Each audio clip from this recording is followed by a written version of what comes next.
সময় দিল না, চলে গেল।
সালাম আলাইকুম, আমাকে শুনতে পাচ্ছেন আপনারা?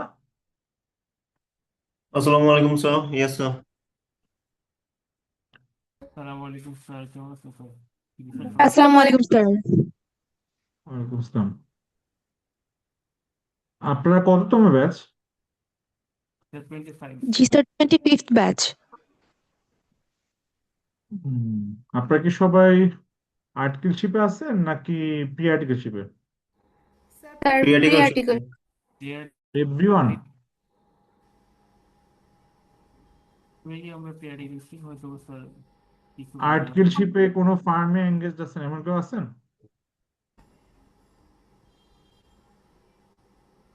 স্যার জানুয়ারিতে হব স্যার। আর সম্ভবত আমাদের ব্যাচটা প্রি আর্টিকেলশিপের জন্য। Okay. তাহলে আপনাদের এখানে এমন কেউ আছেন যাদের গ্রাজুয়েশন অলরেডি কমপ্লিট, হয়তো রেজাল্ট হয় নাই বাট ক্লাস পরীক্ষা কমপ্লিট? জি স্যার। জি স্যার। জি স্যার। আচ্ছা,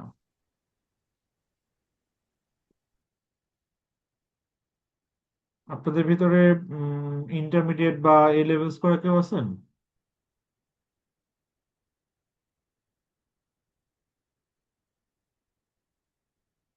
এইচএসসি বা এ লেভেল?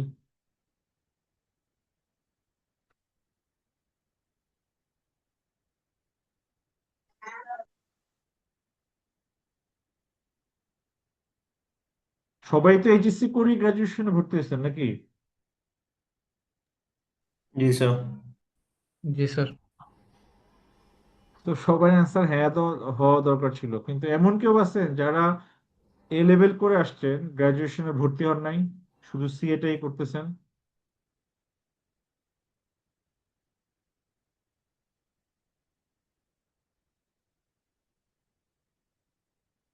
আচ্ছা, সম্ভবত নাই, কারণ প্রি আর্টিকেল হিসেবে মোস্ট প্রবাবলি আপনার শুধু এ লেভেলস বা এইচএসসি করে করা যায় না, কোথাও ভর্তি থাকা লাগে। জি স্যার। আপনাদের টোটাল কতজন student, any idea?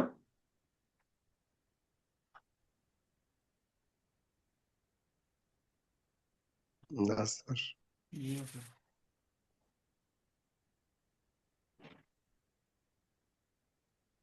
Sir on an average every ক্লাসের মধ্যে sir 90 up down, 90 plus minus sir দেখলাম। মানে পার্টিসিপেন্টস দেখলাম 90 আপ প্লাস মাইনাস। Okay. তাহলে আজকে মাত্র 48 কেন? 15 মিনিট হয়ে গেছে।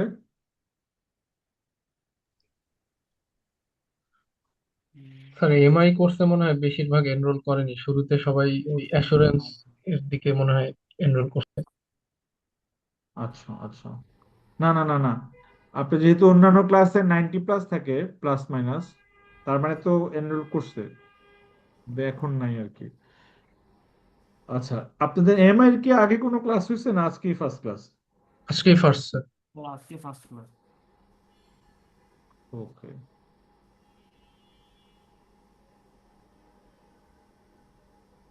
আচ্ছা, আপনাদের এমআই এর সিলেবাস সম্বন্ধে কোনো আইডিয়া আছে? না স্যার। জি।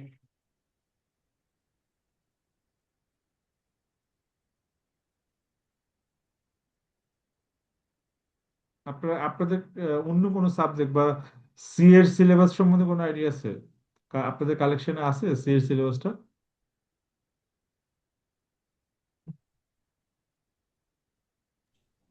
স্যার স্যার এই কালেকশন আছে বাট ওভাবে দেখা হয়নি। হুম, এমনিতে স্যার প্রত্যেকটা ম্যানুয়ালে আর কি আলাদাভাবে সিলেবাসটা প্রথমে দেওয়া আছে।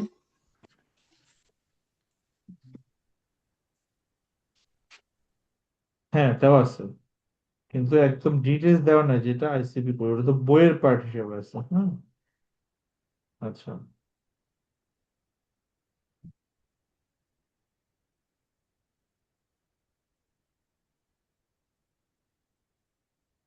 আপনাদের উম, আচ্ছা, আপনারা যারা এখানে ক্লাস করতেছেন আজকে, এমন কেউ আছে যে আপনারা 7টা সাবজেক্টই ক্লাস করতেছেন? জি জি স্যার। কয়জন জি আছেন স্যার। এরকম? জি স্যার। তো হ্যান্ড রেজ করবেন, জি যারা স্যার। সব সাবজেক্টে ক্লাস করতেছেন হ্যান্ড রেজ করেন তো একটু।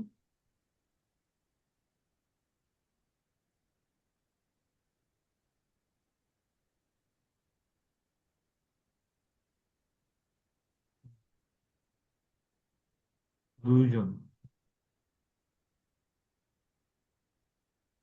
আপনাদের ক্লাস রিপ্রেজেন্টেটিভ আছে কোনো? Yes sir.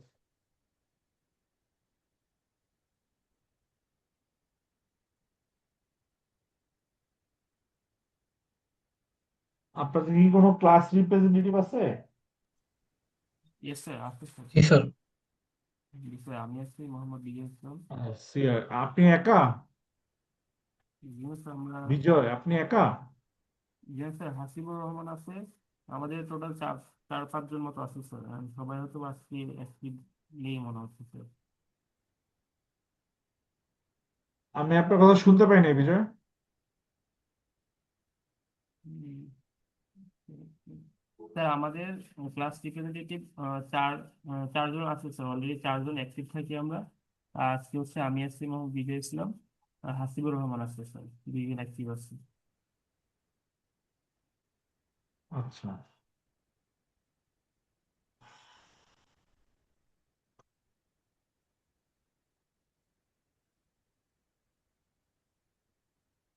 তো আপনারা আপনাদের রুটিনে বা আপনাদের আইসিবির যে কমিউনিকেশন ডকুমেন্ট আছে ওখানে নিশ্চয়ই দেখছেন যে আপনাদের এই সাবজেক্টের দুইজন টিচার আমরা ক্লাস নিব। আমি নিব আর আমার সাথে একজন নিবে প্রশান্ত সাহা। আমরা নিজেরা প্ল্যান করে আপনাদেরকে চ্যাপ্টার গুলি ডিভাইড করে দিব আর কি, যে কে কোনটা ক্লাস নিব। আপনাদের এই সাবজেক্টের যিনি রিপ্রেজেন্টেটিভ আছেন আপনারা এই জিনিসগুলো একটু ফলো করবেন, যে আপনাদের ক্লাসগুলি ঠিকভাবে শেষ হচ্ছে কিনা। কারণ আপনাদের রুটিনটা আহ অনেক সময় এমন হয় যে একটা সাবজেক্ট আগে শেষ করতে গিয়ে অন্য সাবজেক্টের ক্লাস হচ্ছে না, অথবা দেখা যাচ্ছে সেম সাবজেক্ট দুইজন টিচার একই চ্যাপ্টার আমরা পড়াচ্ছি। আপনারা যদি নিজেরা ইনফর্ম না করেন অনেক সময় এটা ভুল হয়ে যায়। সো রেসপেক্টিভ সাবজেক্টের ক্লাস রিপ্রেজেন্টেটিভ আপনি হচ্ছে একটু এই জিনিসটা ফলো করবেন আর কি, যে সবগুলি হচ্ছে কিনা। প্লাস এমন হতে পারে যে আপনার ক্লাসের টাইম শেষ হয়ে যাচ্ছে কিন্তু একটা সাবজেক্টের ক্লাস অনেকগুলি হয় নাই, সেটাও আপনি একটু ফলো আপ করবেন। এবং আমাদের যে হালিম সাহেব আছে হালিম সাহেবের সাথে আপনার এটা জানাইলে উনি পরে ক্লাসগুলি অ্যারেঞ্জ করে দিবেন। যদি হালিম সাহেবকে না পান আপনারা আহ ইয়েকে জানাতে পারেন, ওখানে আরো দুজন স্টাফ আছে, মামুন আছে, ওকে জানাতে পারেন। সেই ক্ষেত্রে আপনাদের জিনিসগুলি সলভ হয়ে যাবে আর কি। আর আপনাদের সোফার কোনো গ্রুপ খোলা আছে, কমন গ্রুপ বা কমিউনিটি এই টাইপের কিছু? হোয়াটসঅ্যাপ গ্রুপ খোলা আছে। হুম। হোয়াটসঅ্যাপ গ্রুপ যদি খোলা থাকে, আপনাদের যদি এমআই কোনো গ্রুপ থাকে সেখানে আমাকে রাখতে পারেন ইফ ইউ ওয়ান্ট। তাহলে আপনাদের যেই লেকচার যেগুলি দিই আমি বা দিব ইন ফিউচারে সেটা আপনাদের সাথে শেয়ার করতে পারবো। থ্যাংক আচ্ছা, এছাড়া আজকে শুরুর জন্য দেখি আমি আপনাদেরকে আগে আমাদের সিলেবাসটা একটু আগে শেয়ার করি। যে ফার্স্ট অফ অল হচ্ছে যে আপনারা আইসিবির ওয়েবসাইটে গেলে ওখানে কিন্তু আপনাদের লেটেস্ট সিলেবাসটা পেয়ে যাবেন। সবাই সেই সিলেবাসটা নিয়ে ওটাকে অন্তত একবার রিডিং করবেন আর কি। আপনার সিলেবাস দেখলে বুঝতে পারবেন যে আপনাদের আসলে কোর্সে কি আছে, কোর্সের প্ল্যানটা কি, যে এই কোর্স দিয়ে আপনি কি কি লার্ন করবেন। এবং আপনার যে এই যে এসিএ হবেন বা চার্টার্ড অ্যাকাউন্ট্যান্ট হবেন, চার্টার্ড অ্যাকাউন্ট্যান্ট হওয়ার যে টার্গেটটা বা এই যে পথটা, এই পথে এই ম্যানেজমেন্ট ইনফরমেশন এটা কিভাবে আপনাকে ইনক্লুড করতে হবে বা কিভাবে এই পথটা পাড়ি দিবেন সেই জিনিসটা মোটামুটি একটা আইডিয়া দেওয়া আছে। তো স্বাভাবিকভাবে যখন আপনি কোনো কিছু করতে যাবেন, আপনি যদি জানেন আপনি কোথায় যাবেন এবং কিভাবে যেতে হবে, কোথায় কি আছে, সেই ক্ষেত্রে কিন্তু আপনার এস্টিমেট করতে সুবিধা হয় এবং আপনার জার্নিটা খুব সুন্দর হয়। বাট আপনি যদি অজানার উদ্দেশ্যে রওনা দেন, আপনি জানেন না আপনার কতটুকু যাইতে হবে, কোন দিক দিয়ে যেতে হবে, কত সময় লাগবে, সেই ক্ষেত্রে কিন্তু আপনার জার্নিটা একটু কষ্টকর হয়। বাট আমরা যখন জানি তখন কিন্তু জিনিসটা কম্পারেটিভলি ইজিয়ার হয়। এই জন্য সিলেবাসটা জানা এবং বোঝা খুব জরুরি।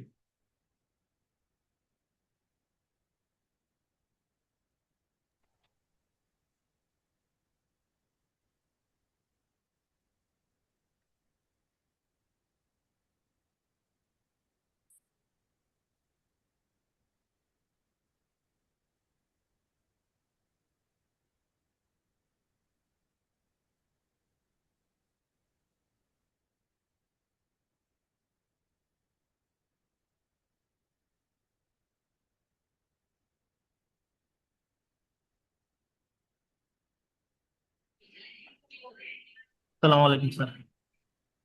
আচ্ছা। মামুন, জি স্যার। স্যার। বলবা কিছু? জি না স্যার স্যার। আচ্ছা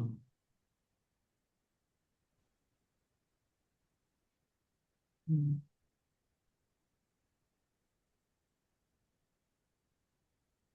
আচ্ছা, এখন আপনাদের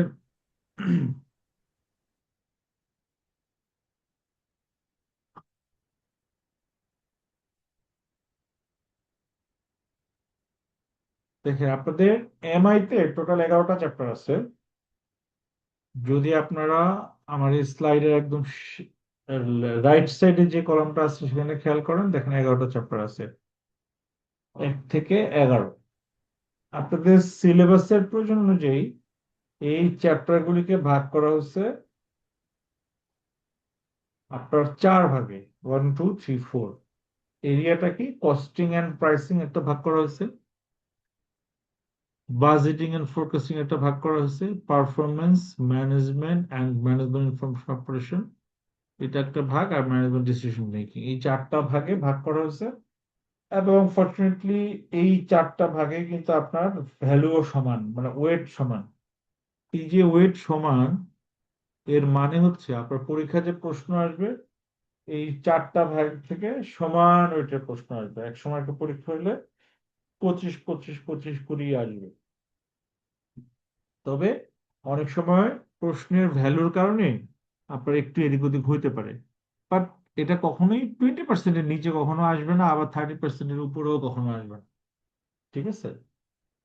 সো আপনারা যখন প্রিপারেশন নিবেন আপনাকে এই জিনিসটা ফলো করতে হবে। একটা জিনিস খেয়াল করেন যে আপনার কোনো একটা পোর্শন কম পড়া মানেই কিন্তু আপনি কিন্তু অনেক পিছায় গেলেন। এবং সিএতে তো এটা জানেন যে আপনারা যে পরীক্ষা দেন প্রশ্ন কোনো অল্টারনেটিভ থাকে না, ইনফ্যাক্ট এমসিকিউতে তো কোনো অল্টারনেটিভ হয়ই না কখনো। ইভেন আপনি যখন থিওরি পরীক্ষা দিবেন পরের লেভেল গুলিতে সেখানে কিন্তু কোনো অল্টারনেটিভ থাকবে না, যা প্রশ্ন আসবে পুরোটাই উত্তর দিতে হবে। হয়তো আপনার স্কুল কলেজ ইউনিভার্সিটিতে কিন্তু অল্টারনেটিভ পেয়ে অভ্যস্ত। ইউনিভার্সিটি লেভেলে তো অনেক সময় এরকমই থাকে যে 10টার ভিতরে 5টা, যদি স্কুল কলেজে হয়তো বা 5টার ভিতরে 4টা, 7টার ভিতরে 5টা, এই টাইপের থাকে। কিন্তু সিএতে কিন্তু কোনো অল্টারনেটিভ থাকে না। এই জন্য আপনারা যখন প্রিপারেশন নেবেন আপনাকে সব সাইড থেকেই সমানভাবে প্রিপারেশন নিতে হবে। এখন স্যার আমাদের কি এই- নেগেটিভ মার্কিং থাকে? না, এখনো নেগেটিভ মার্কিং নাই। এমসিকিউতে এখনো কোনো নেগেটিভ মার্কিং নাই। আপনার যেটা হবে সেটা আনসার, সেটার নাম্বার পাবেন। যেটা হবে না ওটার জন্য কোনো মার্কস কাটা যাবে না, এখনো সেই নিয়ম চালু হয়নি। আচ্ছা, এখন স্যার একটা আমাদের জিনিস খেয়াল করেন। হ্যাঁ, বলেন। স্যার আমাদের পাস করার জন্য স্যার মানে রেকর্ড মার্ক কি বলা আছে এমন কিছু যে কত মার্ক পেলে মিনিমাম তারপর পাস করতে পারবো? এইটা আপনার সুপার আইনো আপনাদের এই সার্টিফিকেট লেভেলে এটা হচ্ছে 50। 50 আপ থাকলে হ্যাঁ হ্যাঁ, 50 না তো 50 বেশি থাকা লাগবে আমার স্যার, 50 কাছাকাছি। আমি আপনার কথা শুনতে পাচ্ছি, আর একটু জোরে বলবেন। স্যার বলতেছে আমাদের ওই 50, স্যার 50 কি থাকা লাগবে না তো, 50 বেশি বা কম হলে এমন কিছু হবে স্যার, এটা ও আমাদের আচ্ছা, 50 টাচ করলেই পাস। 50 ঠিক আছে। টাচ করলেই পাস। আপনি এখন বেশি পাইলে সেক্ষেত্রে আপনার গ্রেড বাড়বে না। সময় দেখেন না যে এ আর বি, খুব সম্ভবত 65-এর উপরে গেলে এ, আমি শিওর না ওটা, বাট 50 পাইলে এ পাস। এটার জন্য আপনি এই এখানে তো আর 49.5 পাওয়ার সুযোগ নাই। স্যার নাম্বার তো গ্রেডটা গোটা, কি ম্যাটার করে স্যার? না না, গ্রেড ম্যাটার করে না, আপনি বি পাইলেই পাস। এ আর বি কিছু ম্যাটার করে না। ঠিক আছে? Thank you. হুম। আচ্ছা, এখন দেখেন আপনার, যদি আমার সমান ভাগে ভাগ করা আছে প্রত্যেকটা এরিয়াতে, বাট একটা জিনিস দেখেন, আপনার চ্যাপ্টার যখন দিচ্ছে চ্যাপ্টারে কিন্তু আপনার প্রথমটাতে আছে 5টা চ্যাপ্টার, পরে দুইটা দুটো করে, 6 7 8 9 10 11।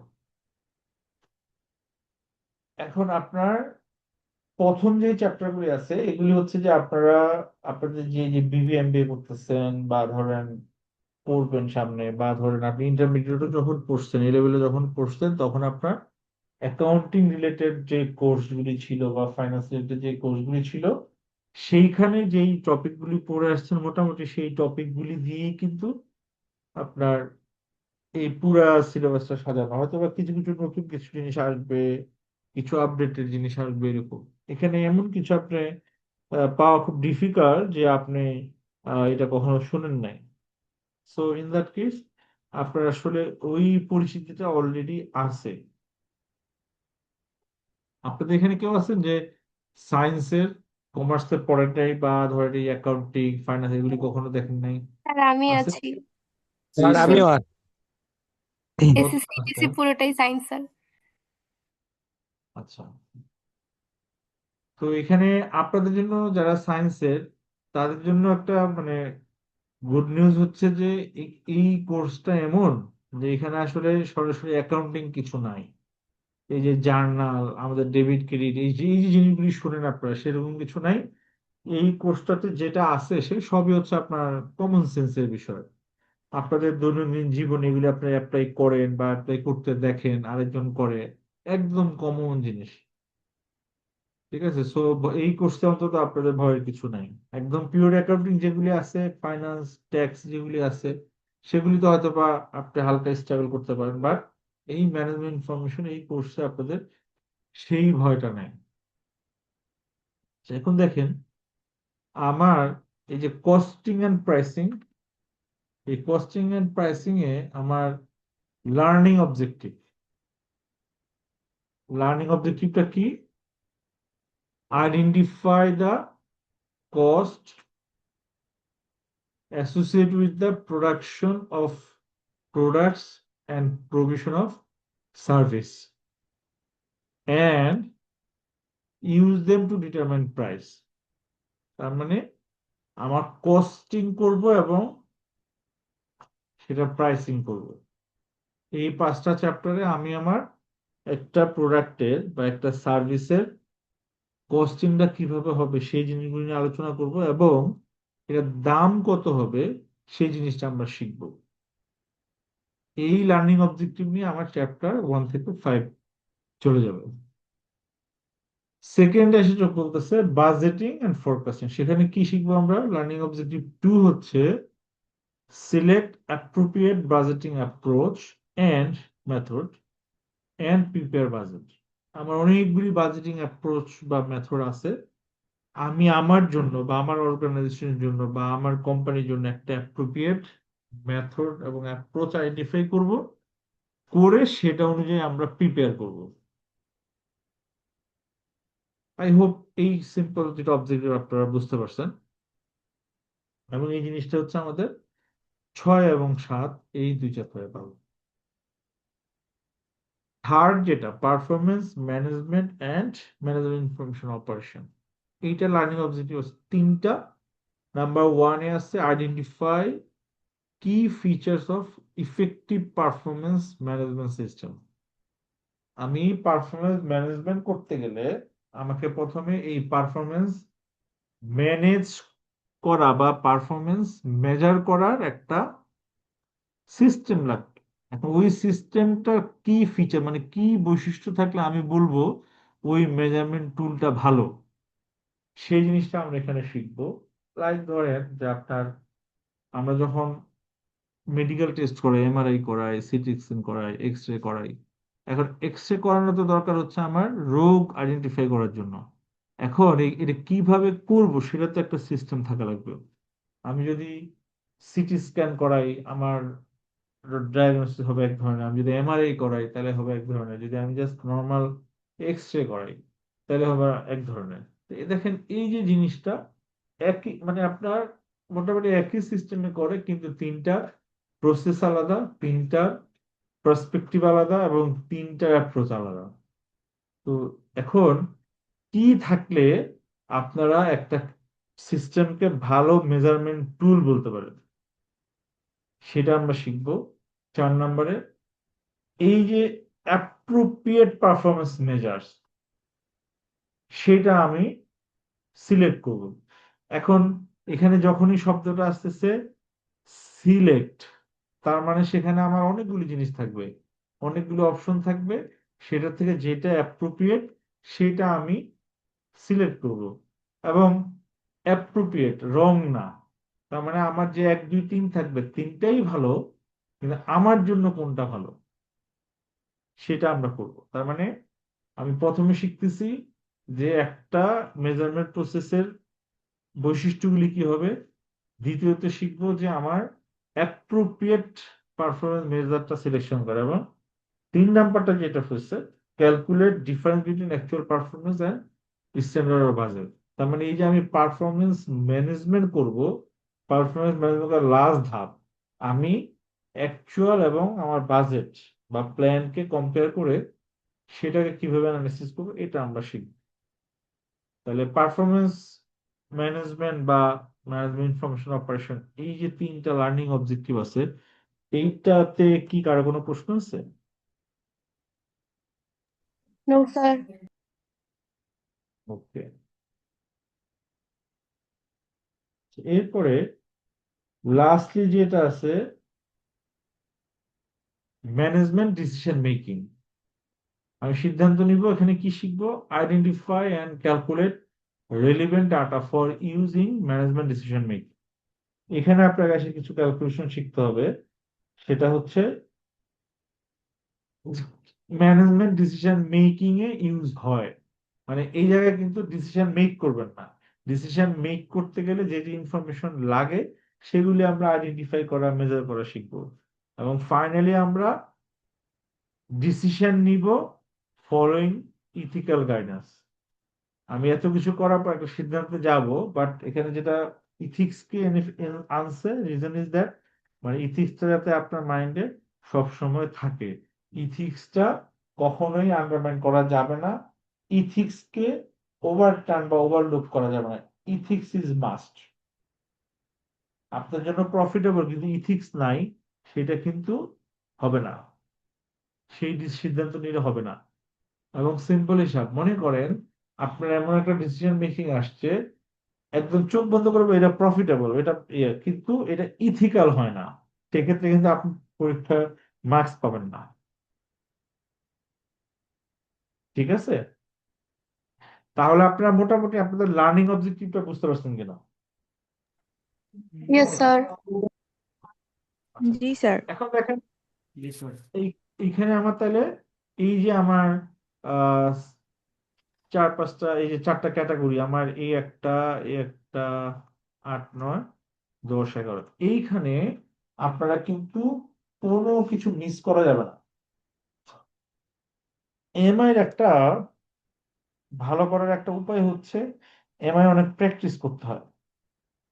কেন প্র্যাকটিস করে, এমআইটা অনেক সহজ কিন্তু অনেক প্র্যাকটিস করতে হয় এই জন্য যে এমআইতে এমন এমন কিছু জিনিস আসে, আপনি যদি ওটা অনেকক্ষণ ধরে চিন্তা করেন, অনেকক্ষণ ধরে ভাবতে থাকেন, আপনার একটা সলিউশন বের হয়েই যাবে।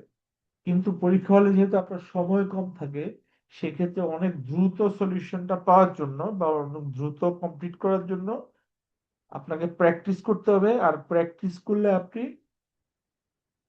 জিনিসগুলো দ্রুত আপনি জানতে পারবেন যে এরপরে কি হবে, কি হইতে পারে, কি করলে কি অ্যান্সার পাওয়া যাবে, এই জিনিসগুলি। যদি আপনি এমআই প্র্যাকটিস না করেন, বা আপনি যদি মনে করেন না আমি তো আগে এই জিনিসটা অনেক ভালো পারতাম, আমার এটা মনে পড়া লাগবে না, এটা কম পড়লেও হবে, ব্যাপারটা তা না। আপনাকে এমআইটা অনেক বেশি প্র্যাকটিস করতে হবে এবং কনসেপ্টটা ক্লিয়ার থাকতে হবে। যে কোনো একটা ম্যাথ, 10টা ম্যাথ পারা মানে একটা কনসেপ্ট ক্লিয়ার, ব্যাপারটা তা না। কনসেপ্টটা ক্লিয়ার করতে হবে যাতে যেই কোনো ডাইমেনশনই প্রশ্ন করুক আপনি যাতে সেটা উত্তর দিতে পারেন। মনে করেন গ্লাসে অর্ধেক পানি আছে আর অর্ধেক পানি নাই, এখন আপনি যদি খালি পানি আছে বা পানি নাইটা শিখেন তাহলে কিন্তু আপনার প্রবলেম। কিন্তু আপনি যদি পুরো জিনিসটা শিখেন, কখন পানি আছে বলে কখন নাই বলে, তখন কিন্তু আপনার যেইভাবেই যে আপনি মেজার করতে পারবেন বা বলতে পারবেন। সেই ক্ষেত্রে আপনাকে কনসেপ্টটা যদি আমরা ক্লিয়ার করেন, আপনার জন্য এই সাবজেক্টটা কভার করা অনেক ইজি হবে। সো ফার এই লার্নিং অবজেক্টিভ সিলেবাসের ভাগ এটা নিয়ে আপনাদের কারো কোনো প্রশ্ন আছে?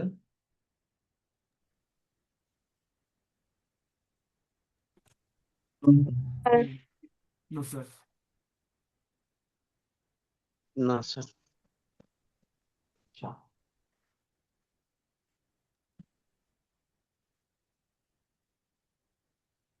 তো এবার আসি আমরা কে কোন ক্লাস নিব সেটা।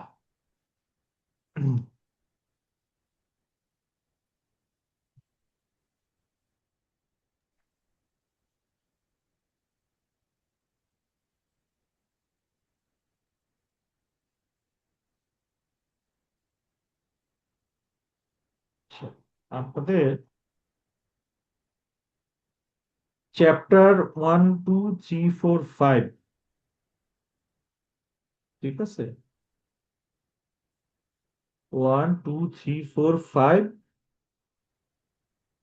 এবং 11, এটা নিবে আপনাদের প্রশান্ত স্যার।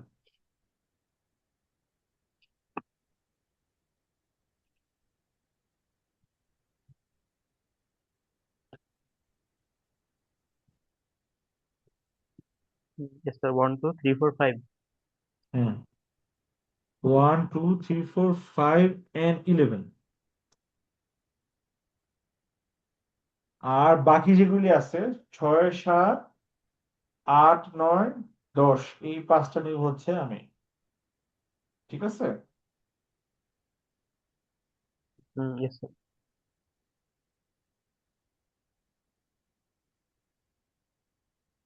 এখন যদি কোনো কারণে আমরা কোনোজন কোনোটা ওভারল্যাপ করে ফেলি, সেই ক্ষেত্রে আপনারা অবশ্যই আমাদেরকে মনে করায় দিবেন, ঠিক আছে? Yes, sir. Inshallah. ওকে। এখন উম,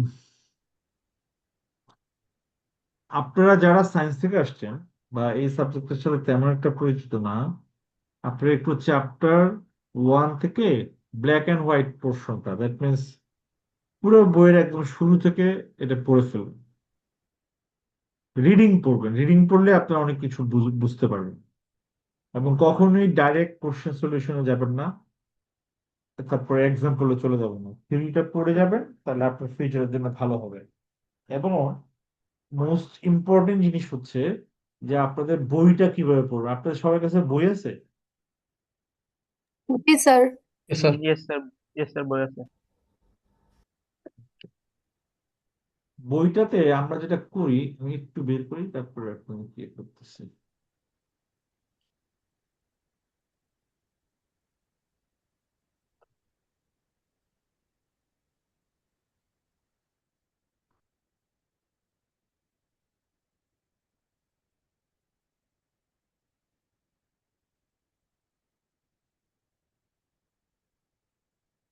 আচ্ছা, আমার যেহেতু চ্যাপ্টার 6 থেকে পড়ানোর কথা, আমি ওখানে একটু যাই। আগে বইটা কিভাবে পড়বেন সেটা আমি একটু দেখাই, দেন গিয়ে হচ্ছে আপনাদেরকে আমি মেন লেকচারে যাব। আপনারা দেখতে পাচ্ছেন আমার স্ক্রিন? এই চ্যাপ্টার গুলো কি সিকোয়েন্স ওয়াইজ জি লার্নিং স্যার। এর কোনো বিষয় আছে? Yes, sir.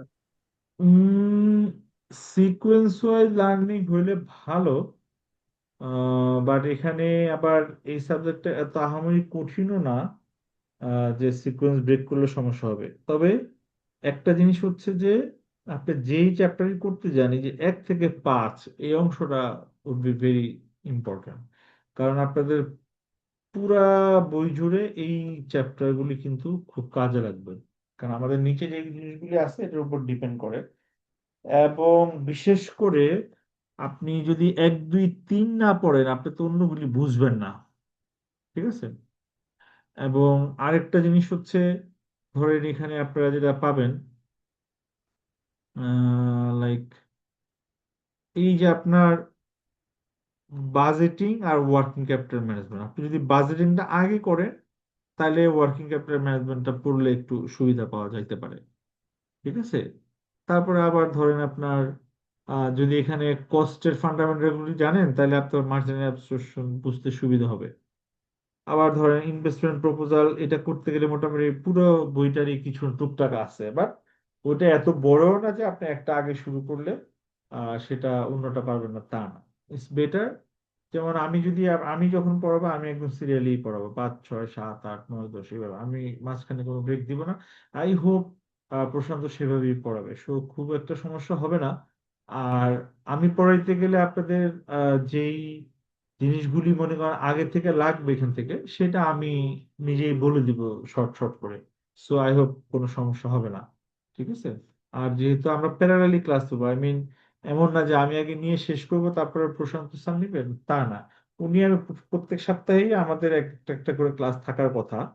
সেই ক্ষেত্রে হয়তো বা উনি যদি শুরু থেকে শুরু করে, আমি ওখান থেকে শুরু করে আস্তে আস্তে এটা শেষ হয়ে যাবে, ঠিক আছে। আচ্ছা, এখন যেটা বলতেছিলাম যে আপনার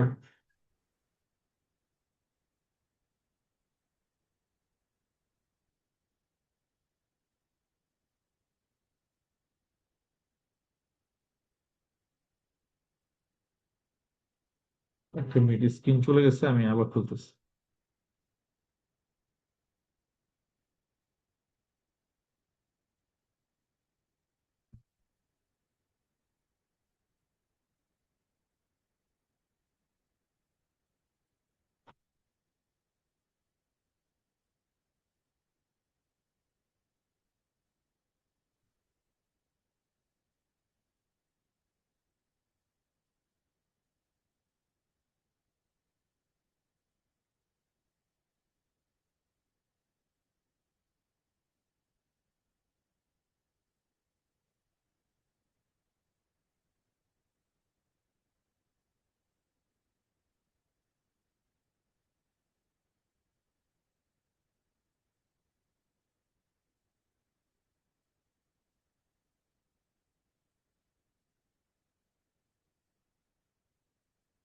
এখানে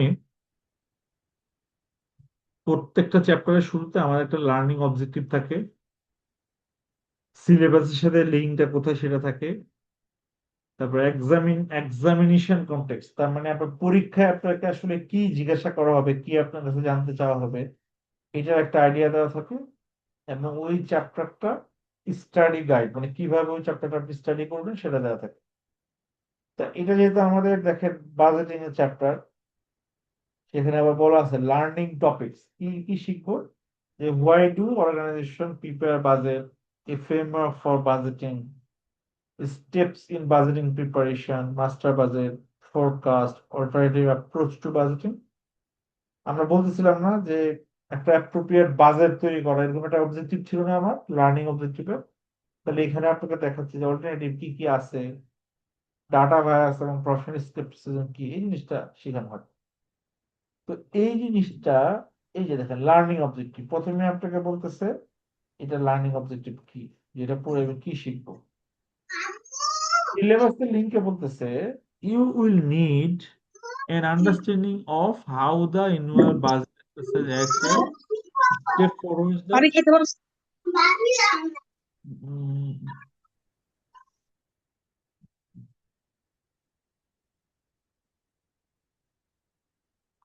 আচ্ছা, আমি আপনার সবাইকে মিউট করে দিছি, কারো যদি কথা বলা লাগে আনমিউট করে নিয়ে আর কি।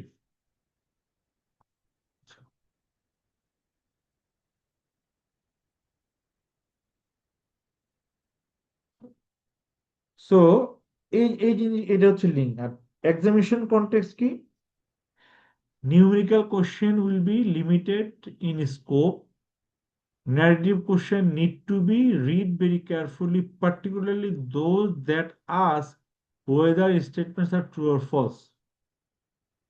In the examination, student may be required to demonstrate an understanding of the objectives of a budgetary planning and control system, difference between budget and forecast, administrative process of budget preparation। মানে এই যে এই ধরনের জিনিসগুলি প্রশ্নে আসতে পারে, সেটা এখানে সে আপনাকে বলে দিচ্ছে। তারপরে সে আসতেছে যে আপনি স্টাডি গাইডলাইন, টপিক 1 and 2 কি আছে ওখানে, why do organisation prepare a budget, a framework for budgeting. আচ্ছা, তবে অ্যাপ্রোচ কি বলছে, approach read section 1 and 2 of chapter 6 to put budgeting into context in your mind। তারপরে বলতেছে আপনাকে একটু চিন্তা করতে, is the budgetary planning and control process concern only the numbers, এটা কি শুধু নাম্বারকে ফোকাস করতেছে, কনসার্ন করতেছে? এটা আপনাকে চিন্তা করতে হবে। আপনি যখন 1 2 টপিক পড়বেন তখন এটা আপনি বুঝতে পারবেন। এখন বলতেছে এক্সাম অ্যাপ্রোচটা কি হবে। এক্সাম অ্যাপ্রোচ কি হবে? আহ, এই যে you are likely to see narrative questions on this two section, যে এই দুই সেকশন থেকে নর্মালি ন্যারেটিভ কোশ্চেনই আসবে। সেটা কি করবে? For example, objective test question may test the reasons for budgeting, the difference between budgets and forecast, principle of beyond budgeting or budgeting or budgeting administration. এই জিনিসগুলো নিয়ে কোশ্চেন থাকবে এবং ইন্টারেক্টিভ কোশ্চেন এখানে নট হবে। এখানে এই এক আর দিয়ে ইন্টারেক্টিভ কোশ্চেন হয় না, নট অ্যাপ্লিকেবল। তাহলে এইভাবে করে কিন্তু বইয়ে পুরো বইটা পুরা চ্যাপ্টার ওয়াইজ জিনিসগুলি কোনটা কিভাবে পড়বেন, পরীক্ষায় কেমন আসতে পারে, ইন্টারেক্টিভ কোশ্চেন কি হবে না হবে, এটা কিন্তু একটা আইডিয়া দেওয়া আছে। তারপরে এসে আপনার টপিকটা শুরু হচ্ছে যে why do organisation prepare budget. এখানে আবার একটা সেকশন ওভারভিউ দিয়ে দিছে যে এইটা দিয়ে আমার কি হবে, কি আছে এটা। তাহলে এই যে এত কিছু আপনি জানলেন, যে কি আছে, সিলেবাসের লিঙ্ক কোথায়, কি ধরনের প্রশ্ন হতে পারে, টপিকে কি আছে, এত কিছু জানার পরে এখন যদি আপনি টপিকটা পড়তে যান আপনার জন্য অনেক ইজি হয়ে যাবে না? জি স্যার। জি স্যার। Yes, sir. তো এই জন্য হচ্ছে আপনারা যে কোনো বইয়ে যে কোনো বইয়ে আপনারা যখন বইটা পড়বেন পুরোটা এইভাবে পড়ার চেষ্টা করবেন, দেখবেন আপনাদের জন্য টপিকটা ইজি হয়ে যাবে। বাট অফকোর্স এই মেথডে আগাইলে আপনার জন্য কিন্তু একটু টাইম কনজিউমিং হবে, সময় বেশি লাগবে অন্যদের তুলনায়। কিন্তু সময় বেশি লাগলেও এইটা আপনি ভুলবেন না, আপনার জন্য খুব ভালো একটা কি বলে, ভালো একটা প্রসেস হবে এবং আপনি সহজে ভুলবেন না। এবং আপনারা যারা বিবিএ করতেছেন বা ধরেন গ্রাজুয়েশন করতেছেন, তারা যারা ফরেন বই পড়েন, বিদেশি বইগুলি যখন পড়েন, একটা আমেরিকান বই বা ইউরোপের কোনো বই যখন পড়েন, লাইক ধরেন আপনার স্টাডিজ ম্যানেজমেন্ট একটা বই পড়তেছেন বা ধরেন আপনার অ্যাডভান্স সেকেন্ডারি একটা বই পড়তেছেন, দেখবেন ওরা প্রথমেই শুরু করে একটা কেস স্টাডি দিয়ে,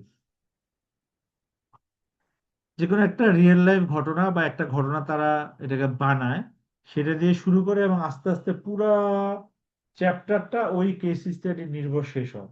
তখন হয় কি জিনিসটা আমাদের বুঝতে সুবিধা হয়। কারণ যখন আমি মনে করি একটা জিনিস হচ্ছে, আমি বইয়ে পড়লাম, না পড়ে এটা যদি এমন হয় যে ওটাকে নাটকের মতো করে ভিডিও করে যদি আপনাকে দেখানো হয়, তাহলে আপনার জন্য একটু বেশি সুবিধা হয় না বুঝতে, যে এক্স্যাক্টলি আসলে ওটা কি মিন করছে। আপনারা যদি ছোটবেলায় নাটিকা পড়ে থাকেন, যে আমরা যখন মেট্রিক ইন্টারে পড়তাম নাটক থাকতো, যে ডায়লগ গুলি বলতো বা একটা সিচুয়েশন বর্ণনা করতো, যে একটা চিত্রায়ন, যে এখানে কি আছে, এই পাশে একটা টেবিল আছে, ওইখানে একখান চেয়ার আছে, একটা নদী আছে, তাল গাছ আছে, তার ভিতরে দুইজন জায়গায় কথা বলতেছে, দেন ডায়লগ, এইটা বলছে বি, ওটা বলছে এরকম। এখন ওই জিনিসটাই আপনাকে এইভাবে না বলে যদি নাটকটাই আপনাকে অভিনয় করে কেউ দেখায়, তাহলে আপনার জন্য সুবিধা হয় না? Yes, sir. অবশ্যই। সেম ভাবে আমেরিকান বইগুলিতে এরকমই থাকে, যে একটা ঘটনা দিয়ে বোঝায়। কিন্তু আমরা কি করি, আমরা বাঙালিরা পড়তে গেলে আগে কেস স্টাডি বাদ দিই, যে না এটা আমরা ফাও লিখছি, এটা লাগবে না, তাহলে ডাইরেক্ট কন্টেন্টে চলে যায়, তখন দেখা যাচ্ছে আমরা বুঝতে পারি না আর যে ওরা কি বলতে চাইছে। এই জন্য আমার একটা সাজেশন থাকবে, আপনারা ওইভাবে পড়াটা শুরু করবেন যাতে আপনি প্রপারলি এটা বুঝতে পারেন। সোফার এখানে কারো কোনো প্রশ্ন আছে? একটা কোশ্চেন ছিল জি। স্যার, যেহেতু এমসিকিউ বেসড কোশ্চেন আসবে স্যার, চ্যাপ্টারের কোন অংশগুলো আমার মেমোরাইজ করা লাগবে আর কোনগুলো না করলেও চলবে, এই বিষয়টা কিভাবে বুঝবো স্যার? আহ আপনার আসলে মেমোরাইজেশন জিনিসটা এরকম কোন এরিয়া নাই যে এটা মেমোরাইজ করা লাগবে। হ্যাঁ, আপনার যে টার্ম কনসেপ্ট গুলো গুলো মনে বোঝা রাখতে লাগবে হবে আর কি। না? হ্যাঁ, হ্যাঁ। কিছু বিষয় তো স্যার মুখস্থ করতে হবে না, যেমন টার্ম গুলো বা উম, স্যার ঠিক বুঝাতে পারছি না, কিছু বিষয় তো আমাদের আসলে মুখস্থ রাখতে হয়, ওইগুলোর কথা জিজ্ঞেস করছিলাম। না, আসলে আমার কেন জানি মনে হয় যে আমি এইভাবে আপনাকে একটা গাইডেন্স দিতে পারবো না যে এটা মুখস্থ করবেন, এটা মুখস্থ করবেন না। কারণ আপনি একটা জিনিস খেয়াল করেন, আপনাদের এই বইটার নাম হচ্ছে স্টাডি ম্যানুয়াল, তাই না? This is not study book, this is manual. আর একটা ম্যানুয়াল, এটা কিন্তু আপনার অনেক জায়গা থেকে আইডিয়া টাইডিয়া নিয়ে মোটামুটি একটা, যে আমরা যে বলি না যে নোট করে পড়া, সব জায়গা থেকে এনে একত্রিত করে একটা জিনিস পড়া, এই স্টাডি ম্যানুয়াল গুলি কিন্তু অনেকটা ওই কনসেপ্টে। তো এখানে আসলে যাই নিয়ে আসছে সব হচ্ছে জিস্ট, আপনি একটা বাদ দিবেন আর একটা বাদ দিবেন না, এইভাবে করে কিন্তু আসলে ভেরি ডিফিকাল্ট। এই জন্য আমার সাজেশন হচ্ছে যে এখানে আসলে বাদ দেওয়ার কিছু নাই। আর মনে রাখতে হবে কি, এটা পড়লে আপনি নিজেই বুঝবেন, আমার এটা বলে দেওয়ার অবকাশ নাই। হ্যাঁ। সো আমার মনে হয় ওইটা আমি বলবো না। হয়তোবা এখানে আমাদের এক সিনিয়র ছিলেন, উনি আমাদেরকে এক সময় একটা কথা বলতেন যে, আমরা বলতাম যে ভাই আপনি কিভাবে পড়ছেন বলেন, আমরা ওইভাবে পড়বো তাহলে আমরা পাশ করবো। বাট জিনিসটা হচ্ছে যে ইটস অল অ্যাবাউট টেইলরিং। আপনারা যখন টেইলরের কাছে জামা বানাইতে যান, আপনার জামার যে সাইজ হয় আপনার বান্ধবীর জামার সেই সাইজ হবে না। আপনার বন্ধুর যে প্যান্ট পরলে লাগবে আরেক বন্ধু সেটা লাগবে না। তার মানে যার জন্য যেটা ফিট সে সেটা বানাবে। ঠিক সেম ভাবে আপনারা পড়তে গেলে আপনার জন্য যেটা সুইটেবল হয়, কমফোর্টেবল মনে হয়, আপনি সেটা করবেন। কারো মুখস্থ করা লাগে, কারো মুখস্থ করা লাগে না। ঠিক আছে। কেউ আছে একদম ঠাটা মুখস্থ, ওরা বললেও পুরো বই মুখস্থ করে ফেলবে টাইপের। আবার কেউ আছে ওই যে মুখস্থ বলতে গেলে দুইটা লাইনও সে কন্টিনিউয়াস বলতে পারবে না, কিন্তু কনসেপ্ট ক্লিয়ার আছে পুরো বইয়েরই। সো এইটা ওইভাবে বলা যাবে না। ঠিক আছে। তারপরে যদি কোনো কিছু বুঝতে অসুবিধা হয় সেটা অবশ্যই আমাকে জিজ্ঞাসা করবেন। বুঝতে পারছেন? জি স্যার। Yes sir. আচ্ছা। স্যার, এই সিলেবাস নিয়ে কারো কোনো কোশ্চেন আছে স্যার?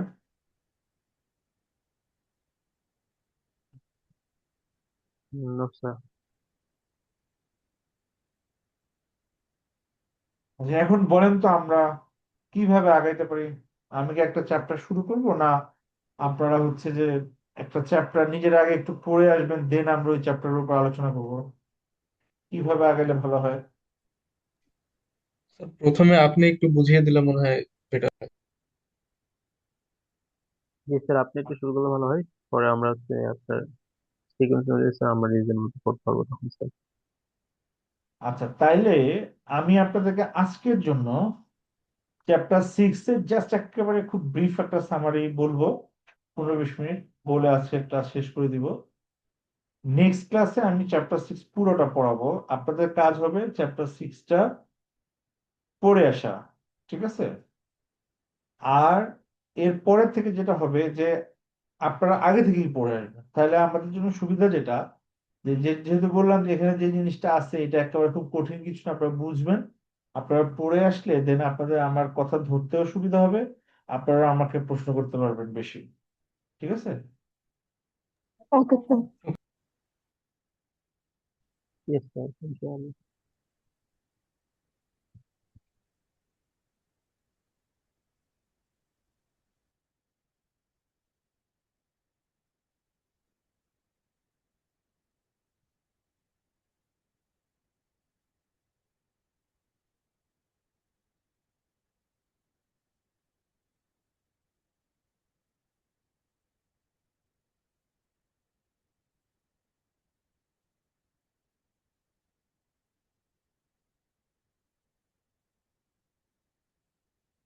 আপনারা দেখতে পাচ্ছেন? জি জি স্যার, ইয়েস। Okay.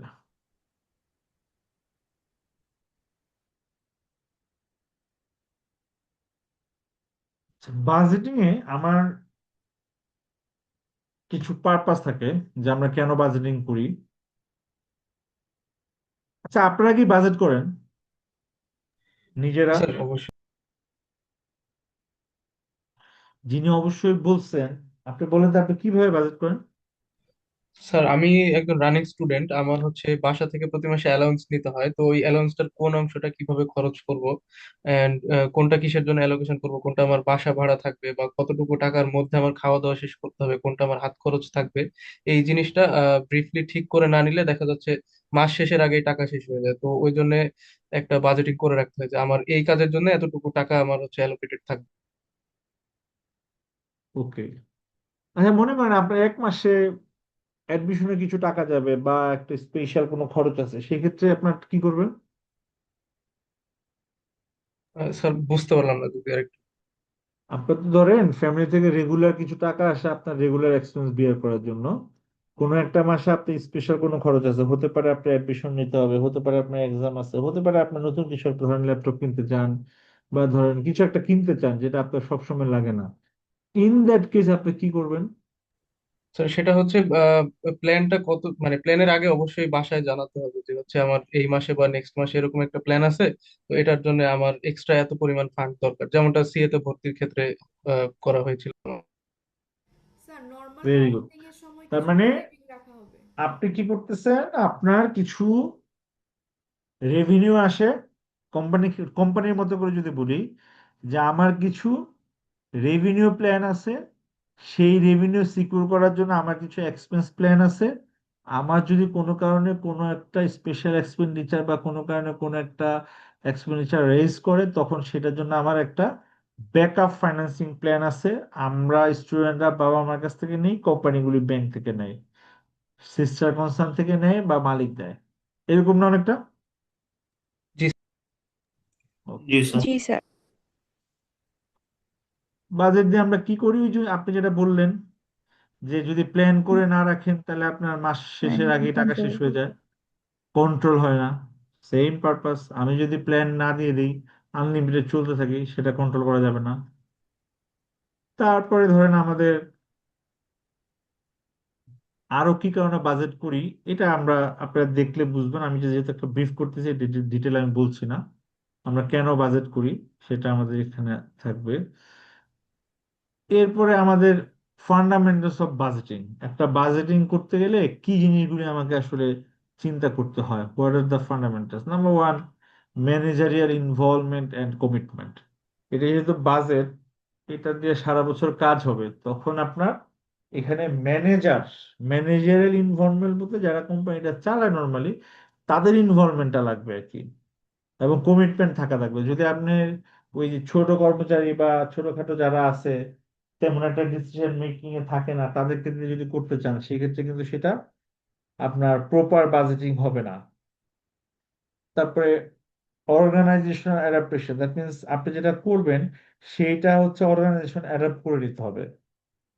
অর্গানাইজেশনে আপনি যেই প্ল্যানটা আছে সেই প্ল্যানটা পুরা অর্গানাইজেশন ধরে ওই প্ল্যানটা বাস্তবায়নে যেতে হবে, এবং চেঞ্জটা অ্যাডাপ্ট করে নিতে হবে, সবাইকে পুরোটা জানাইতে হবে। আপনি যে বাজেটটা বা যে প্ল্যানটা করবেন সেটা রিয়েলিস্টিক হইতে হবে, উড়াধুরা কিছু একটা করে নিলে হবে না। আপনি স্টুডেন্ট, আপনি এখনো ঠিক মতো পাশ করেন না, আপনি যদি এটা চিন্তা করেন আমি এক চান্সে সব সাবজেক্ট পাশ করবো, তাহলে এটা আসলে রিয়েলিস্টিক এক্সপেকটেশন হইলো না।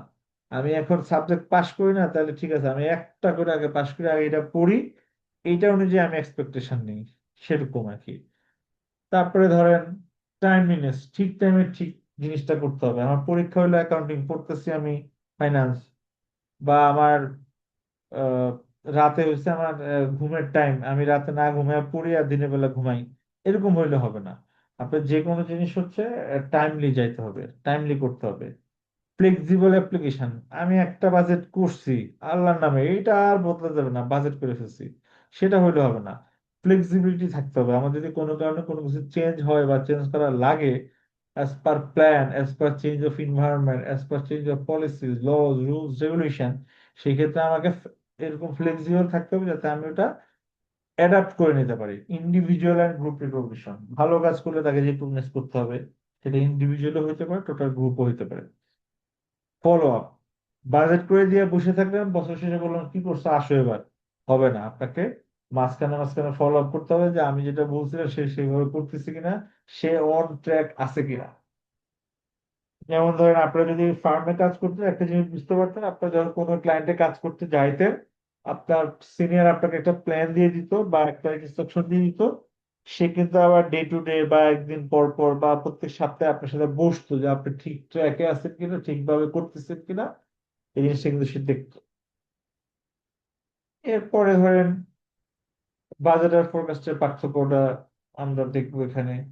ফ্রেমওয়ার্ক, যে একটা বাজেট করতে গেলে একটা কমিটি থাকে, তারা একটা নির্দিষ্ট পিরিয়ডের জন্য বাজেটটা করে, এবং একটা বাজেট ম্যানুয়াল থাকে, ম্যানুয়ালটা অনেকটা আমার ইউজার ম্যানুয়ালের মতো আর কি।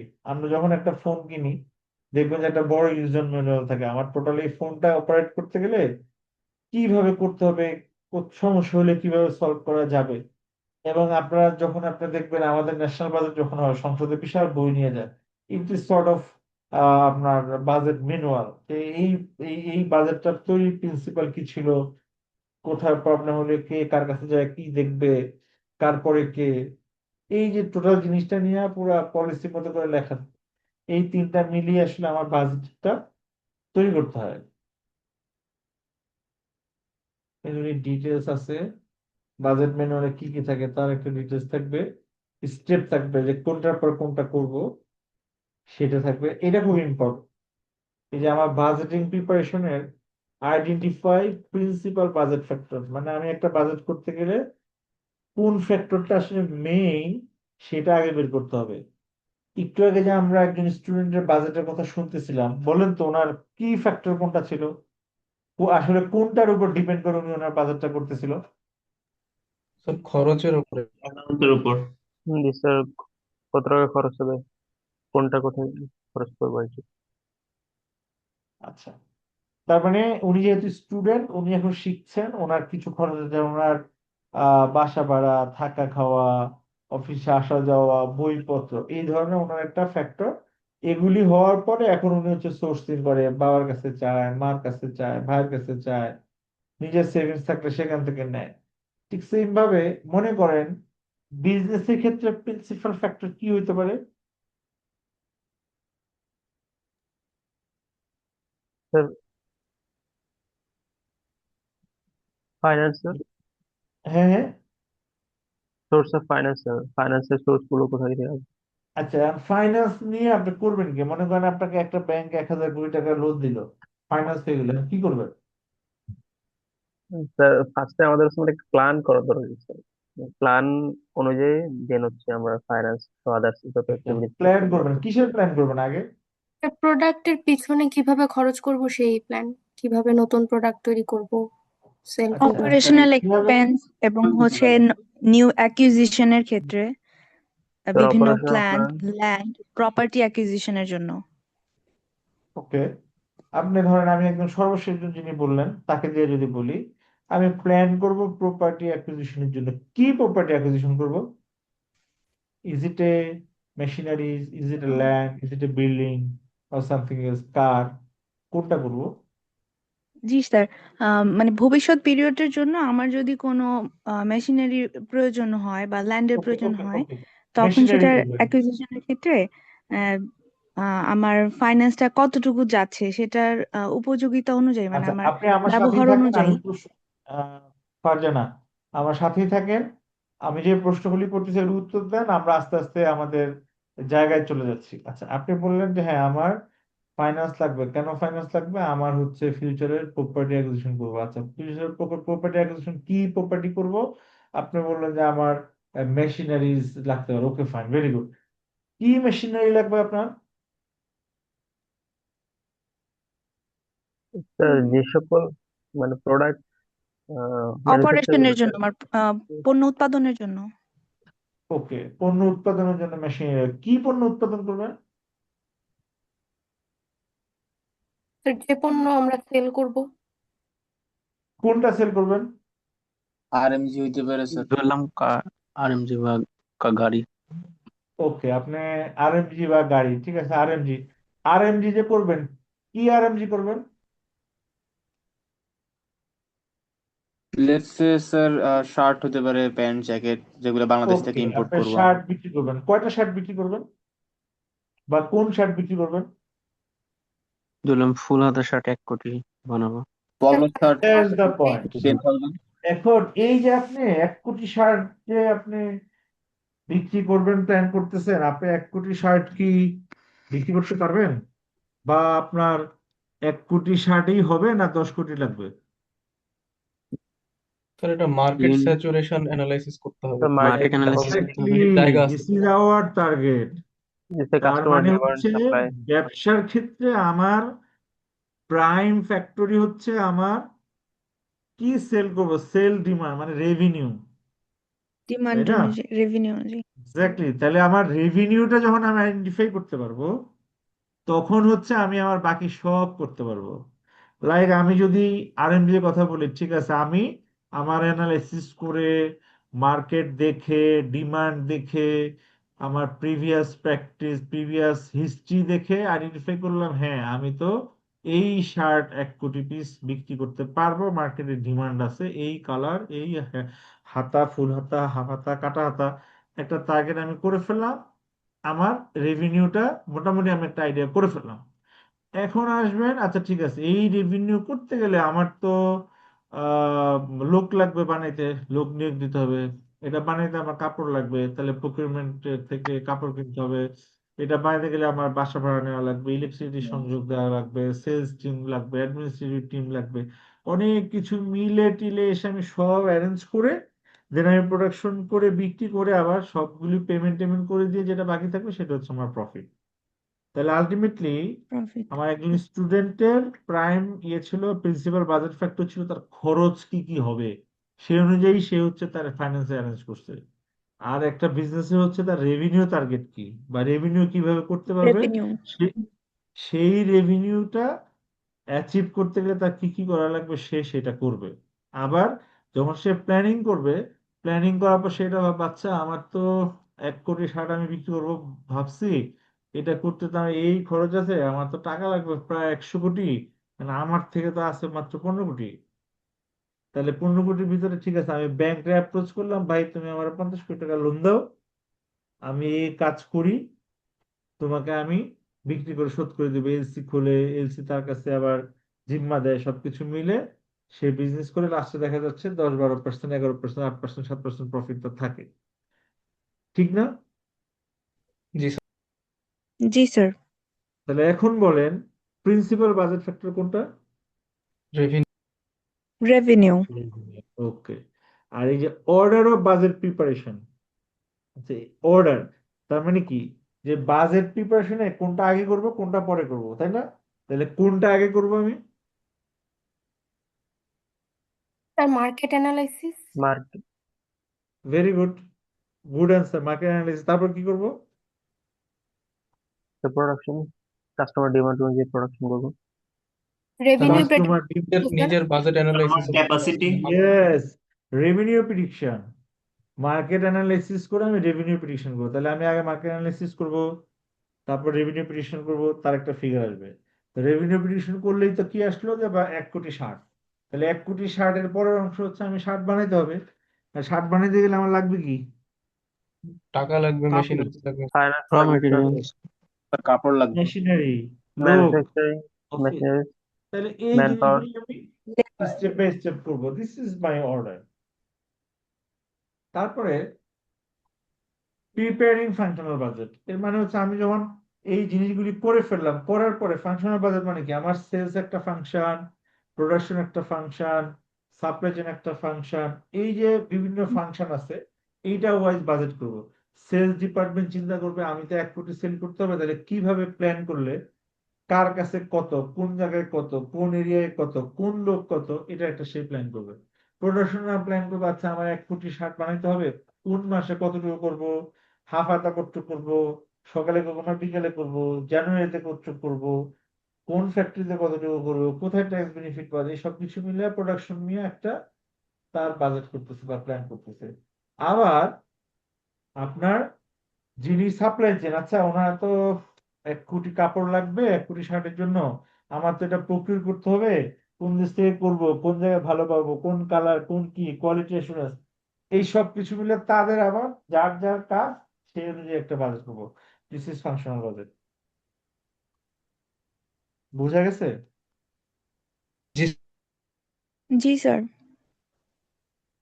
এরপরে এই জিনিসগুলি ডিটেলস আছে, এটা আপনি একটু দেখবেন। পরের দিন আমি করবো এই যে functional budget, sales, production, purchase, labour, admin, master budget, overall total বাজেটটাকে মাস্টার বাজেট বলতেছে, সেটাকে ফাংশনাল। তারপরে যে পারফর্মিং সেন্সিটিভিটি অ্যানালাইসিস, সেন্সিটিভিটি অ্যানালাইসিসটা হচ্ছে আমরা যখন কোন একটা জিনিস তৈরি করি, বাজেট বা অন্য কিছু, তখন তো আমরা অনেকগুলি ফ্যাক্টর কনসিডার করেই তৈরি করি বাজেটের ক্ষেত্রে নর্মালি। তো এখানে সেন্সিটিভিটি অ্যানালাইসিসটা হচ্ছে আমার কি ফ্যাক্টর যেগুলি, সেগুলির কোন একটা মুভমেন্টের কারণে আমার ওভারঅল ইম্প্যাক্ট কি হয়। লাইক ধরেন আমরা আজকে আমরা বাজেট করলাম আমরা 1 কোটি শার্ট বিক্রি করবো, সেই অনুযায়ী কিন্তু আমি আমার প্রস্তুতি সম্পূর্ণ করছি, কিছু কাজ এখন হয়ে গেছে, কিছু কাজ ওভার দ্য টাইমে হবে। এখন প্রশ্ন হলো কোনো কারণে আমার যদি 10 লাখ এক জায়গায় বিক্রি হওয়ার কথা কিন্তু বিক্রিটা হইলো না, যুদ্ধ লেগে গেছে, ইউক্রেন যুদ্ধের কারণে রাশিয়া আমার পণ্য নেয় নাই, বা ইরানের লরিতে আক্রমণ করে তেল সব পানিতে ভাসাই দিছে, আমার তেল আসেনি দেশে, জ্বালানির দাম 1 টাকা জায়গায় 10 টাকা করে হয়ে গেছে। এই যে মুভমেন্ট গুলি, এগুলি কোনো একটা মুভমেন্টের কারণে অন্য সবগুলিতে বা ওভারঅল বটম লাইনে মানে প্রফিটে আমার কি ইম্প্যাক্ট, এই অ্যানালাইসিসটা করাকে বলা হচ্ছে সেন্সিটিভিটি অ্যানালাইসিস। আমার কি ফ্যাক্টরের চেঞ্জের কারণে, how sensitive is my business. বুঝে গেছে? জি প্রিপেয়ারিং ফরকাস্ট এটা দেখলে বুঝবেন, এটা বলবো আমি পরের দিন। কোরিলেশন, মেজারমেন্ট অফ, হ্যাঁ এখানে বাকি যে জিনিসগুলি আছে এগুলি হচ্ছে আপনারা সেদিন পড়ে আসবেন। আমার কেন জানি মনে হয় basic concept is done, but আপনারা যদি আপনাদের নিজেরা পড়েন পুরো চ্যাপ্টারটা, আমার কেন জানি মনে হচ্ছে আমি নেক্সট দিন আপনাদের ডাইরেক্ট এমসিকিউ তে চলে যেতে পারবো। একটা কোশ্চেন ব্যাংক পাওয়া যায়, আমি জানি না আপনাদের কাছে আছে কিনা, আই হোপ আছে। ওই কোশ্চেন ব্যাংকটা আমি হচ্ছে ক্লাসে জাস্ট ধরে ধরে প্র্যাকটিস করাই। যে কোশ্চেন ব্যাংকে আপনার আনসারও দেওয়া থাকে, আপনারা নিজেরা আনসার দেখে নিতে পারবেন। সেটার পিছনে আবার অ্যানালাইসিস দেওয়া থাকে, যে কোন আনসারটা কেন হইলো আর আরেকটা কেন হইলো না, সেটা দেয়া থাকে, সেটা পুরো আপনারা বুঝতে পারেন। আমি এটা ক্লাসেই করাই যাতে করে আপনাদের প্র্যাকটিসটা হয়ে যায়। ঠিক আছে, কিভাবে অ্যানালাইসিসটা শুরু করতে হবে, কোনগুলি কিওয়ার্ড থাকে, প্রিপোজিশন ইম্প্যাক্ট, দাঁড়ি কম্বার ইম্প্যাক্ট, এই জিনিসগুলির জন্য আর কি। ঠিক আছে, আর আপনাদের একটা জিনিস মনে রাখবেন যে এমসিকিউ তে সঠিক উত্তর জানার থেকে বেশি জরুরি কোনটা ভুল উত্তর।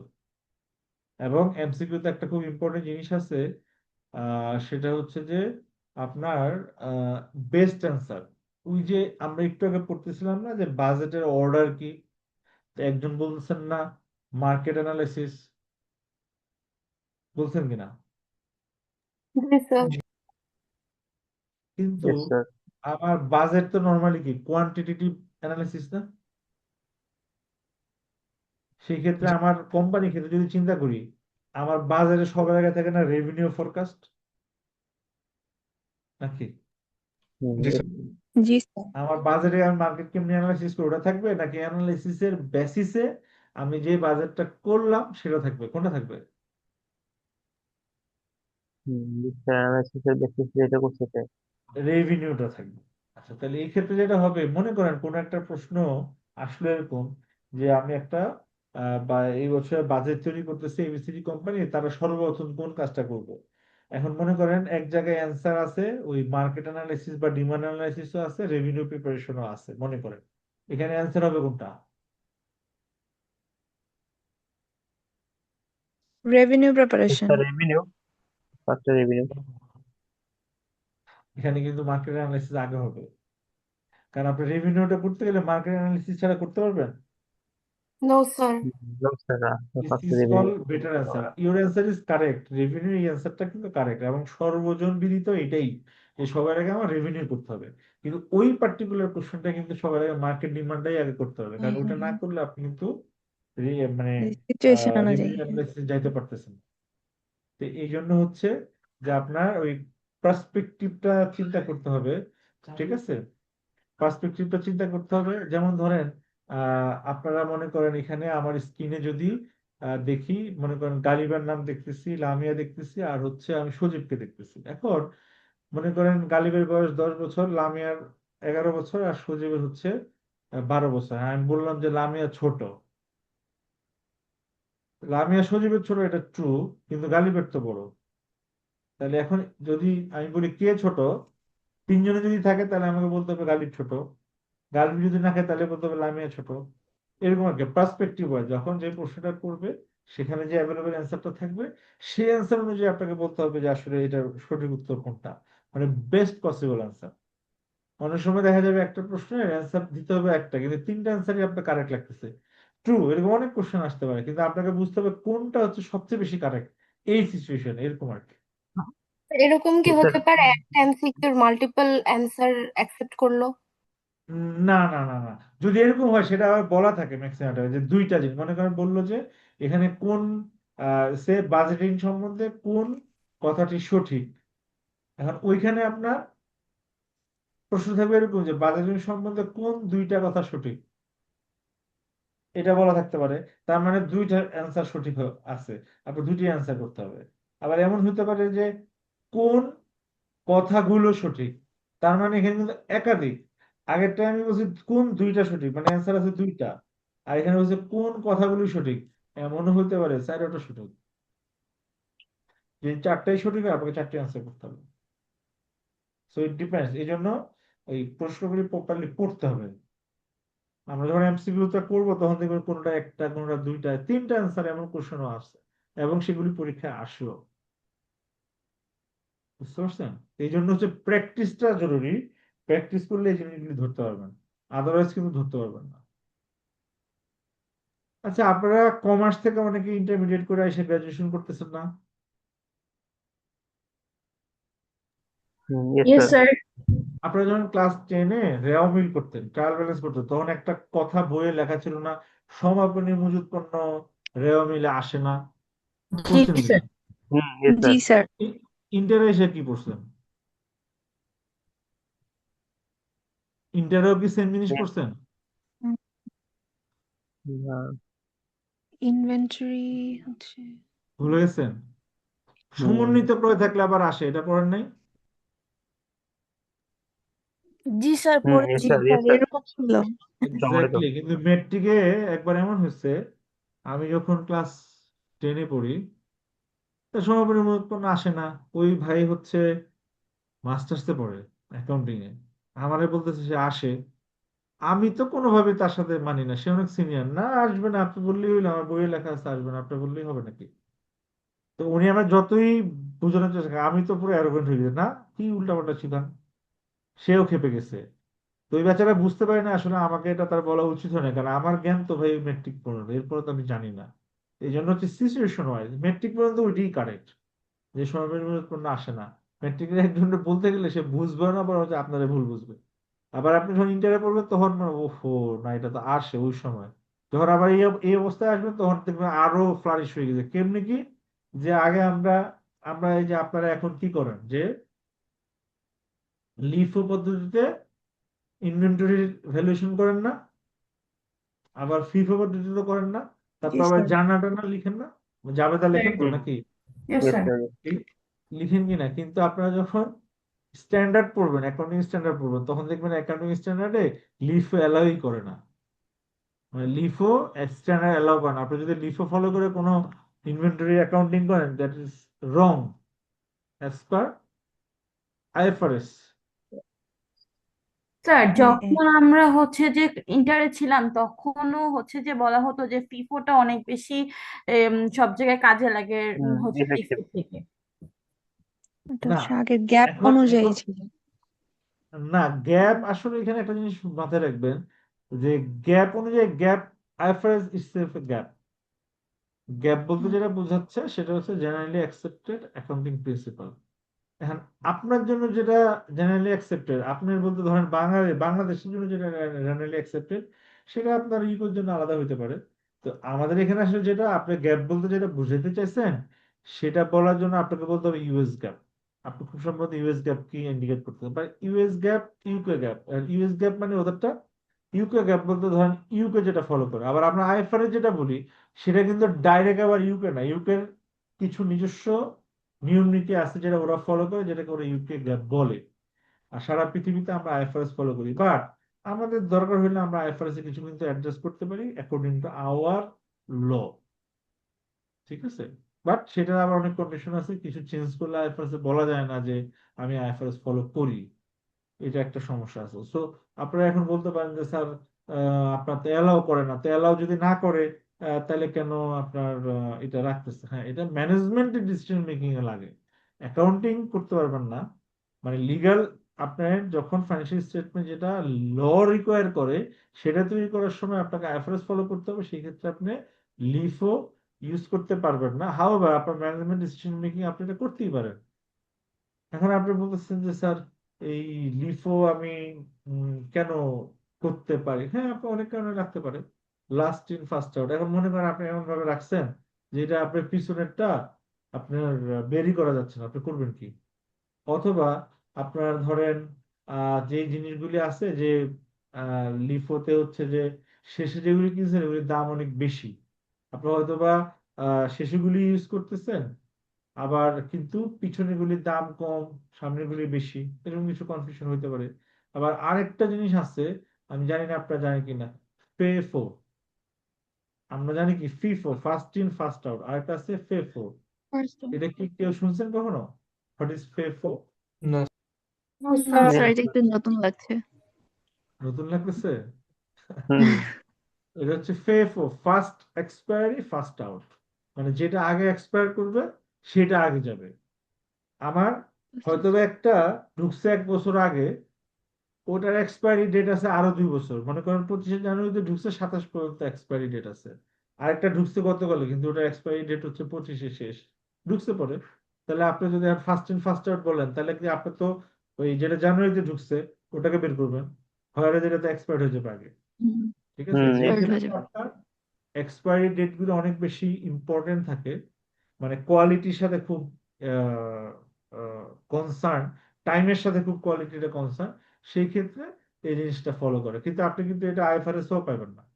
আইএফআরএস এ পাইবেন ফিফো আর লিফো, আর বলবে যে না ফিফো কিন্তু অ্যালো করা যাবে, লিফো অ্যালো করা যাবে না, হয় ফিফো দেখাই পাবেন না, কিন্তু এটা ম্যানেজমেন্ট তার প্রয়োজনে কিন্তু এটা করে। ঠিক আছে, সো ওই যে এটা জি একটা স্যার। কোন জায়গা থেকে আমরা আসছি মনে আছে? কনটেক্সট বেস বা সিচুয়েশন বেস যখন আসবে, তখন হচ্ছে আমাকে কিন্তু অ্যান্সারটা ওই সিচুয়েশনের উপর বেসিস করে দিতে হবে। ওই পার্টিকুলার সিচুয়েশনে আমার যেটা সঠিক, সেটা অন্য একটা সিচুয়েশনে সঠিক নাও হতে পারে। তো এই জিনিসগুলো আপনি কখন নাও ধরতে হতে পারবেন? পারে। যখন আপনি এটা প্র্যাকটিস করবেন অনেক বেশি। ঠিক আছে, প্র্যাকটিস মাস্ট। স্যার আপনি কোশ্চেন ব্যাংকের কথা বললেন, এটা কোন কোশ্চেন ব্যাংক আমাদের? আপনাদের যে এমআই বইটা আছে, এটা আইসিডব্লিউ একটা কোশ্চেন ব্যাংক আছে 2024 না 23-এ, মানে ওই কোশ্চেন ব্যাংকটা হচ্ছে আইসিডব্লিউ থেকে বের করে ওরা, প্রত্যেক চ্যাপ্টারে 30-40টা করে প্রশ্ন থাকে, শেষে আবার অ্যান্সার দেওয়া থাকে উইথ অ্যানালাইসিস। এটা একটা কোশ্চেন ব্যাংক পাওয়া যায়, আপনি একটু সিনিয়রদের কাছে খোঁজ করলে পেয়ে যাবেন। Okay sir.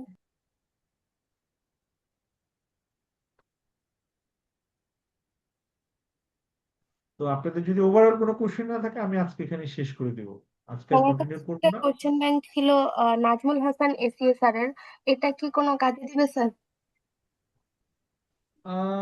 I would prefer to practise on ICW question bank. আর আপনি যার কথা বলতেছেন আমি এটা দেখি নাই, নিশ্চয়ই উনি কোথা থেকে কপি টপি করছে বা কিছু নিজেও বানাতে পারে। ইটস বেটার যে আপনি যদি আইসিডব্লিউটা পান, ওটা ভালো। না পারলে আপনি ওটাও করতে পারেন। ওনার কি শেষে অ্যান্সার দেওয়া ছিল, অ্যানালিসিস দেওয়া ছিল, না খালি অ্যান্সার দেওয়া ছিল? জি স্যার, অ্যানালাইসিস দেওয়া আছে। থাকলে ওটা করতে পারেন, বাট যেহেতু আইসিডব্লিউ বের করছে, ওটা প্রুফ রিড করা আছে, ওইটা যদি থাকে ওটা প্র্যাকটিস করা ভালো। ঠিক আছে, স্যার স্যার কোশ্চেন আপনার কাছে ব্যাংক কি গিফট আছে, ওটা আপনি যদি শেয়ার করতেন আমাদের সাথে তাহলে হয়তো। এইটা তো আইসিডব্লিউ পুরো আমি শেয়ার না করলে ভালো হবে, আপনারা খুঁজলেই পাবেন। আমি শিওর আপনারা একটু আগের পরে গত ব্যাচে যারা পরীক্ষা দিচ্ছে বা এবার যারা পরীক্ষা দিল, ওদের কাছে খুঁজলেই পাবেন। আমি হ্যাঁ, দিতে যাচ্ছি না, আমার কাছে আছে, আছে, আমি দেখাবো আপনাদেরকে, কিন্তু আমি না দিলে ভালো হয়, আপনারা পেয়ে যাবেন। জি স্যার, ঠিক আছে। অবশ্যই।